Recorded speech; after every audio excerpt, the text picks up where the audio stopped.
નમસ્કાર ગુજરાત ખેડૂતો માટે સૌથી મોટા સમાચાર સામે આવ્યા છે। ખેડૂતોની ઉત્તરાયણ અત્યારે સુધરતી જોવા મળી રહી છે। મિત્ર, પાક નુકસાન સહાય યોજના અંતર્ગત સરકાર દ્વારા છેલ્લા 1 થી 2 મહિના પહેલા આ અંગેની છે એ પેકેજની જાહેરાત કરવામાં આવી। એટલે 1.5 મહિના પહેલા છે એ ગુજરાત રાજ્યના ખેડૂતો માટે 10,000 કરોડ રૂપિયાના ઐતિહાસિક પેકેજની જાહેર કરવામાં આવી અને આ પેકેજ અંતર્ગત ગુજરાતના ઘણા બધા ખેડૂતોને સહાયનો લાભ પણ મળ્યો છે। પરંતુ આજના વિડીયોની અંદર આપણે જાણીશું કે જે ખેડૂતોને લાભ નથી મળ્યો, જે ખેડૂતોએ ફોર્મ ભર્યું છે તેમ છતાં એમનું નામ નથી આવ્યું, લિસ્ટમાં એનું નામ છે એ નથી દેખાડતા, તો એ ખેડૂતોએ હવે સહાયતા કઈ રીતના મેળવવી? કારણ કે ઘણા બધા ખેડૂતોની કમેન્ટ આવી રહી છે જ્યારે પણ આપણે પીએમ કિસાન સન્માન નિધિ યોજના અંતર્ગતના 2,000 રૂપિયાના 22મા હપ્તા વિશેની માહિતી કે સમાચાર મેળવી ત્યારે ઘણા બધા ખેડૂત મિત્રો કમેન્ટ કરી અને જણાવી રહ્યા છે કે પાક નુકસાન સહાય યોજના અંતર્ગત ખેડૂતોના બેંક ખાતાની અંદર હજી પણ પૈસા રકમ છે એ જમા નથી થયા। તો વીઘાદીઠ 22,000 રૂપિયાની સરકાર દ્વારા જાહેરાત કરવામાં આવી હતી, જેમાં પ્રતિ હેક્ટર દીઠ માહિતી છે એ મળી રહી છે કે પ્રતિ હેક્ટર દીઠ છે એ 22,000 રૂપિયાની લાભ મળશે। એમાં મહત્તમ 2 હેક્ટર એટલે કે 2 હેક્ટર સુધી તમારા બેંક ખાતાની અંદર પૈસા જમા થશે। જે ખેડૂતોને 2 હેક્ટર સુધીનું પાક નુકસાનીનું વળતર છે એ અંગેનું સર્વે કરાવી અને ફોર્મ ભરેલું છે એ દરેક ખેડૂત મિત્રોના ખાતાની અંદર બેંકમાં છે એ પૈસા જમા થવાનું શરૂ થઈ ગયું છે। તેમ છતાં ઘણા બધા ખેડૂતો કમેન્ટ કરી રહ્યા છે લગભગ ગુજરાત રાજ્યની અંદર 40% ખેડૂતોને લાભ નથી મળ્યો। હા મિત્રો, તમને જણાવી દઈએ તો સરકાર તરફથી 60% જેટલા ખેડૂતોના બેંક ખાતાની અંદર પૈસા છે એ મોકલી આપવામાં આવ્યા છે। જે 60% જેટલા ખેડૂતોના બેંક ખાતામાં પૈસા મળી ગયા છે એ ખેડૂતોને મહત્તમ 2 હેક્ટર દીઠ છે એ લગભગ 22,000 રૂપિયા લેખે છે એ 43,000 થી 44,000 રૂપિયા સુધી મળ્યા છે અને વીઘાદીઠ જોવા જઈએ તો 3570 રૂપિયા સુધી બેંક ખાતાની અંદર જમા થયા છે। પરંતુ પાક નુકસાનીનું ફોર્મ ભરેલું છે અને હજુ સુધી બેંક એકાઉન્ટની અંદર પૈસા જમા નથી થયા એવા ખેડૂત મિત્રોએ હવે શું કરવું? તો પાક નુકસાનીનું જો તમે ફોર્મ ભરેલું હોય અને તમારે બેંક ખાતાની અંદર પૈસા જમા નથી થયા તો તમારે એફટીઓ પ્રોસેસ છે એ ચેક કરાવવી પડશે। પીએફએમએસ છે એ જે પેમેન્ટની પ્રોસેસ છે એ ચેક કરાવવી પડશે। એના માટે તમારે શું કરવાનું છે એ દરેક માહિતી તમને આજના વિડીયોની અંદર જણાવી દેશું।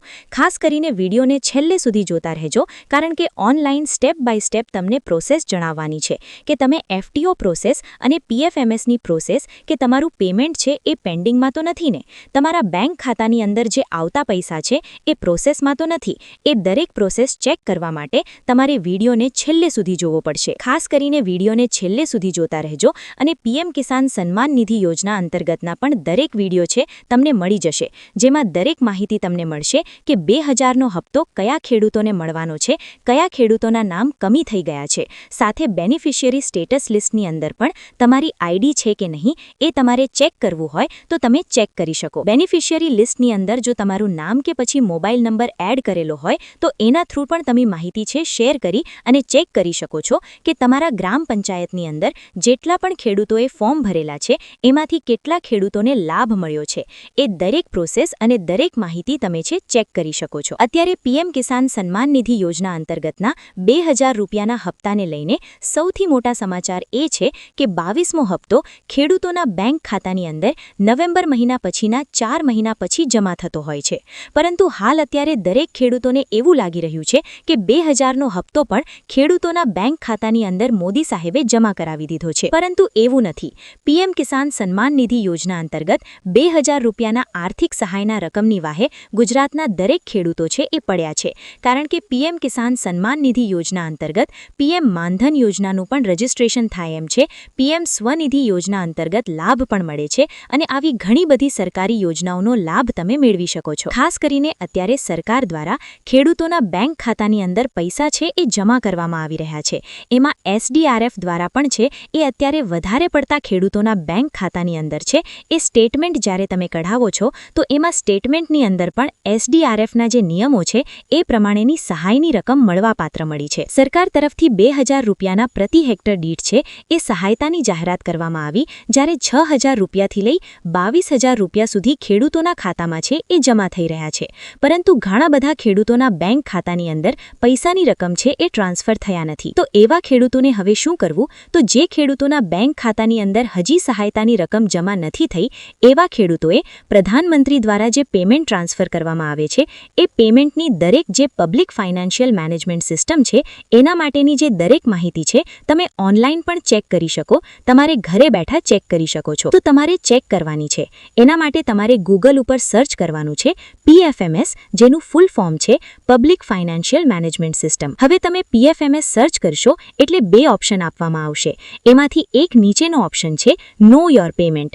નો યોર પેમેન્ટ ઉપર ક્લિક કરી અને પેમેન્ટ બાય એકાઉન્ટ નંબર એટલે તમારા બેંક ખાતાના નંબરથી તમે છે એકાઉન્ટ નંબર, ચેક ડિટેલ નાખી અને તમારા બેંકની અંદર જે પેમેન્ટ છે આવવાનું છે અથવા તો પેમેન્ટ પ્રોસેસમાં છે, પેન્ડિંગમાં છે, એ દરેક પ્રોસેસ તમે ચેક કરી શકો. તો એ ચેક કરવા માટે તમારે PFMSની ઓફિશિયલી વેબસાઇટની અંદર અહીંયા તમારા બેંકનું નામ એન્ટર કરવાનું છે. અહીંયા તમારે બેંકનો ખાતા નંબર, જે તમારા બેંકની અંદર પાસબુકમાં ખાતા નંબર હોય એ એન્ટર કરવાનો છે અને નીચે વળી ફરી પાછો એક વખત છે એ તમારે બેંકનો ખાતા નંબર એડ કરવાનો રહેશે અને ત્યાર પછી કેપ્ચા કોડ છે અહીંયા એન્ટર કરવાનો રહેશે અને કેપ્ચા કોડ અહીંયા જે તમારા સ્ક્રીન ઉપર દર્શાવવામાં આવ્યો હોય જે તે સમય એ જ એન્ટર કરવાનો રહેશે. ત્યાર પછી સબમિટ ઉપર નેક્સ્ટ આપી અને તમે પ્રોસેસ આગળ વધારશો એટલે તમારા બેંક ખાતાની અંદર, એટલે કે તમે જે બેંક એકાઉન્ટ નંબર નાખેલો છે, બેંક ખાતાની અંદર જે મોબાઈલ નંબર રજિસ્ટર હશે એમાં OTP આવશે. OTP તમે એન્ટર કરશો એટલે તમારા બેંક ખાતાની અંદર જે પ્રોસેસ પેમેન્ટમાં છે, પેન્ડિંગમાં છે કે પછી તમને મળી ગઈ છે એ દરેક માહિતી તમને જણાવે. તો અત્યારે એ ભાઈનું કહેવું છે કે ગુજરાત રાજ્યના સરકારી યોજના અંતર્ગતના જેટલા પણ લાભ છે એ સરકાર તરફથી ખેડૂતોના બેંક ખાતાઓની અંદર મોકલી તો આપવામાં આવે છે, પરંતુ બહુ મોડેકથી મોકલવામાં આવે છે. તો ત્યાં સુધીમાં ખેડૂતો પણ રાહ જોતા નથી. તો આવા દરેક સમયે ખેડૂતો પ્રત્યે અત્યારે જે આગ્રહ દર્શાવવામાં આવી રહ્યો છે એવો થોડોક વધારે આગ્રહ દર્શાવી અને વિવિધ કાર્યક્રમોની અંદર એકબીજાના હાથ ગુજરાત રાજ્ય સરકાર તરફથી છે આગળ લાવીએ તો આ માહિતી આપણે ગુજરાતના દરેક ખેડૂતો સુધી પહોંચે તે માટેની જવાબદારી છે કે ગુજરાત રાજ્યના દરેક ખેડૂત મિત્રો સુધી આ માહિતી છે શેર થવી જોઈએ. Where you can direct a voice, create realistic dialogue, and so much more. Edit these placeholders to get started.